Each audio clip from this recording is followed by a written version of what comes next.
कलयुग रूपी लोभ की कहानी। एक बार की बात है, नारद जी प्रभु से पूछते हैं, भगवान विष्णु से, कि जो लोभी हैं वो सुखी रहते हैं और जो साधु संत हैं वो दुखी रहते हैं, ऐसा आप प्रभु क्यों करते हैं। उस पर नारद जी को विष्णु जी कहते हैं, ठीक है, आप ब्राह्मण का वेश धारण करिए और पृथ्वी लोक पर चलिए। यह बात सुन करके थोड़ा अजीब लगता है नारद जी को, पर वो पृथ्वी लोक पर प्रभु के साथ चल देते हैं। तो जा कर के एक सेठ के पास में कुछ खाने के लिए मांगते हैं और वो सेठ निकलता है, भला बुरा बकने लग जाता है और इतने गंदी तरीके से बोलता है, डांटता है, जिसके बाद भी प्रभु हंस के मुस्कुरा के वहां से चले जाते हैं और कहते हैं, तेरा धन और आगे बढ़ता जाए। और जब वो एक कुटिया के पास पहुंचते हैं तो देखते हैं कि एक माता जी वहां रहती हैं, प्रभु का भजन कीर्तन इत्यादि किया करती हैं और उनके पास एक गाय है। गाय से जो प्राप्त होता है उससे अपनी जीवन शैली चला लेती हैं।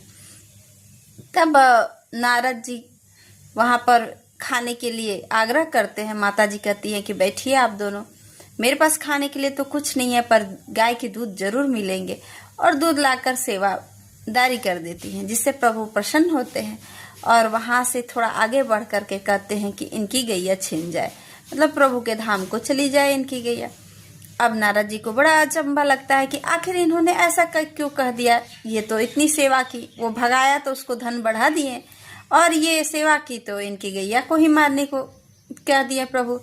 तब वो पूछ देते हैं प्रभु से, तो प्रभु कहते हैं, अगर अब इनकी अंत समय आ चुकी है, ये बूढ़ी हो गई हैं, अगर इनकी आसक्ति इस गाय के अंदर ही लगी रहेगी तो मरते समय ये सिर्फ और सिर्फ गाय का स्मरण करेंगी कि वो कैसे रहे, ठीक से रहे या नहीं, और अगले योनि में वो प्रभु का चिंतन के नाम से भटक करके गाय के बारे में सोचेंगी, तो वहां से उनका जो पटल है, दृष्टि पटल, उस पर सिर्फ गाय रह जाएगी। लेकिन गाय ही हट जाएगी तो उनके दृष्टि पटल पर सिर्फ प्रभु का सुमिरन अंकित रह जाएगा, जिससे उनका अंत समय में तारण हो जाएगा। वो प्रभु के धाम चली जाएंगी और वही उसको धनी सेठ को धन दे देने से वो धन में ही आसक्ति लगा रह जाएगा।